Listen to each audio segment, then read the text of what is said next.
माँ मुबारक हो, अपना एसी आ गया। हैं? अरे वाह, जुग जुग जिए मेरा बच्चा। तो रुक, मैं पूजा की थाली लेकर आती हूँ। ओहो माँ, ये एसी है, तुम्हारी बहू नहीं जो आरती उतार कर उसे घर के अंदर ले जाओगी। तू चुप कर, बस 2 मिनट रुक जा यहीं। कमला बहुत खुश थी। उसका बेटा विशाल घर के लिए नया एसी जो खरीद कर लाया था। दरअसल कमला के दोनों बच्चे इशिता और विशाल को बहुत गर्मी लगती थी, लेकिन अब जब विशाल बड़ा होकर कमाने लगा था तो अपनी कमाई से वो एक बढ़िया एसी खरीद कर ले आया था, जिसे देखकर पूरा परिवार बहुत खुश था। क्यों माँ, ठीक लग रहा है ना?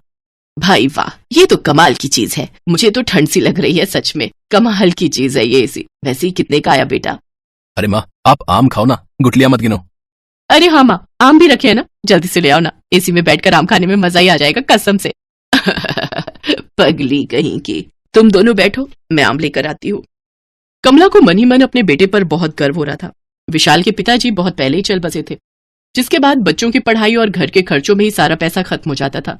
इसीलिए कमला अपने और अपने बच्चों के लिए ज्यादा सुविधाएं जुटा नहीं पाई। लेकिन अब घर में नया एसी आने से वो बहुत खुश थी। रात में इशिता ने तीनों का बिस्तर एसी वाले कमरे में ही लगा दिया। आज तो बड़ी बढ़िया नींद आएगी भैया। हाँ ईशु, तुझे ही आएगी। मुझे तो हर महीने इसी एसी की किस्तें चुकानी है। जब वो पूरी हो जाएंगी मुझे तो तभी चैन की नींद आएगी। अच्छा, वैसे कितनी किश्तें भैया? 1 साल की, अगली गर्मी तक पूरी हो जाएंगी। अच्छा, ये सब बातें छोड़ो। अब विशु बेटा ये बता, जो मैंने तुझे फोटो भेजी थी वो लड़की तुझे कैसी लगी? हाँ ठीक ही थी माँ।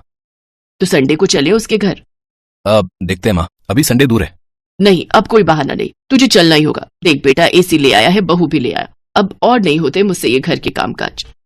अच्छा ठीक है माँ, अब आराम से सो जाओ, चलेंगे संडे को, ठीक है? अब ना ना, मुझे तो यहाँ बड़ी ठंड लग रही है भाई, कपकपी छूट रही है मेरी तो। मैं तो अपने आंगन में ही सोऊंगी बाहर, तुम दोनों ही सो यहाँ। इतना कहकर कमला कमरे से बाहर चली गई। इशू बेड पर सो रही थी और विशु जमीन पर लगे बिस्तर पर सो गया। इशू और विशु बहुत खुश थे।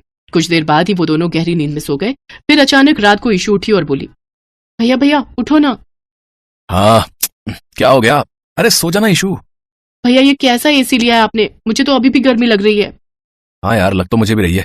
रुक 1 मिनट, देखने दे जरा। अरे यार, इसका तो टेम्परेचर 26 पर सेट है। लगता है तो रिमोट पर ही सो गई पगली, और तुझसे इसके बटन दब गए। रुक, मैं इसे अभी 20 पर सेट कर देता हूँ।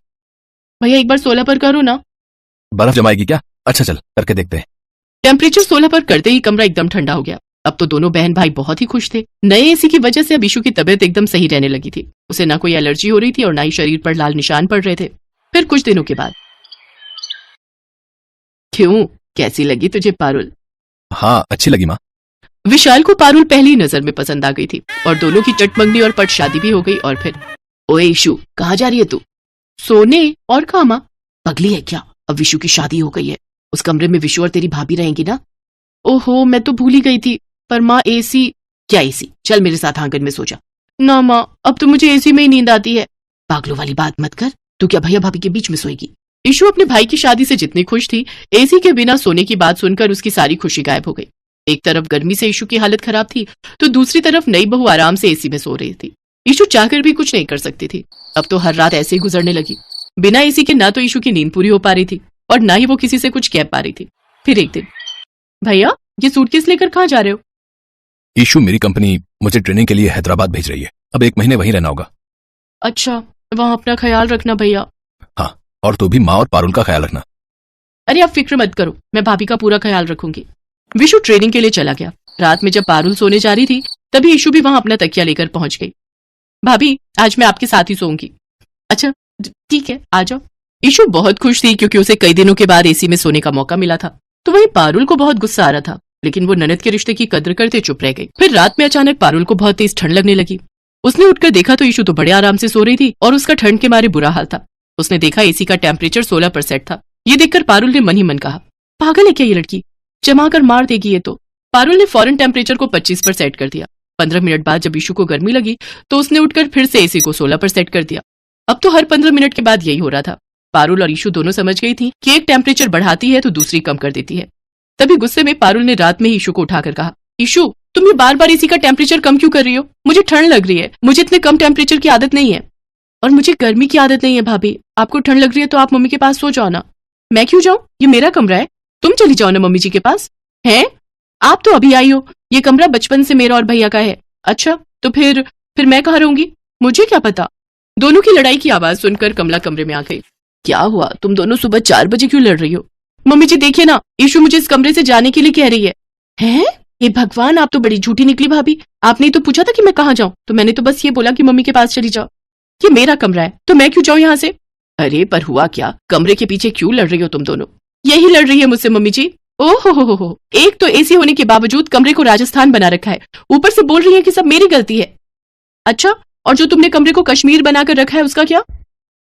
कमला समझ गई थी कि लड़ाई कमरे की नहीं बल्कि एसी की है। उसने दोनों को समझाया लेकिन दोनों नहीं मानी। दोनों के बीच ये कहासुनी बढ़ती ही गई। दोनों ननद भाभी में से कोई भी एसी वाला कमरा छोड़ने को तैयार नहीं थी। नौबत यह हो गई कि दिन हो या रात, ननद भाभी में हर वक्त कहासुनी होने लगी और इस सबसे कमला बहुत परेशान थी। उसने विशाल को फोन पर सब कुछ बताया लेकिन विशाल के समझाने का भी कोई फायदा नहीं हुआ। पारुल और इशिता दोनों ही अड़ी हुई थी। न तो एसी के टेम्परेचर को लेकर दोनों की सुलह हो रही थी और न ही कमरे के बाहर या अंदर सोने को लेकर। फिर कुछ दिनों के बाद, अरे विशाल, तू आ गया बेटा, कैसा है बेटा? मैं अच्छा हूं माँ। विशाल वापस आ गया था और इस बार भी वो अपने साथ एक बड़ा सा बॉक्स लेकर आया था। ये क्या है बेटा? इसमें एसी है माँ। मुझे लगता है कि इस वक्त घर में इसकी सबसे ज्यादा जरूरत है ना? हाँ बेटा, ये तो बहुत ही अच्छा किया तूने, पर ये तो बता कि तेरे पास नए एसी के लिए पैसे कहाँ से आए? अभी तो पुराने एसी की किश्तें भी पूरी नहीं हुई। माँ ये नया एसी नहीं है, किराए पर लिया है और 3-4 महीने बाद जब गर्मी का मौसम चला जाएगा तब इसे वापस कर दूंगा और पहले एसी की किश्तें पूरी होते ही दूसरा नया एसी ले लूंगा इशू के लिए। विशु की समझदारी से समस्या का समाधान हो चुका था। कमला ने भी राहत की सांस ली। तभी पारुल ने पीछे से कहा, सुनिए, कमरे में आ जाइए, मैंने आपके लिए समोसे बनाए हैं। नहीं, वो मेरे भैया हैं, वो पहले मेरे हाथों की बनी खीर खाएंगे, समझिए आप। हे भगवान, बचा ले विशु। अब बता, अब क्या करेगा बेटा? पता नहीं माँ, लगता है समोसे और खीर एक साथ ही खाने पड़ेंगे अब तो।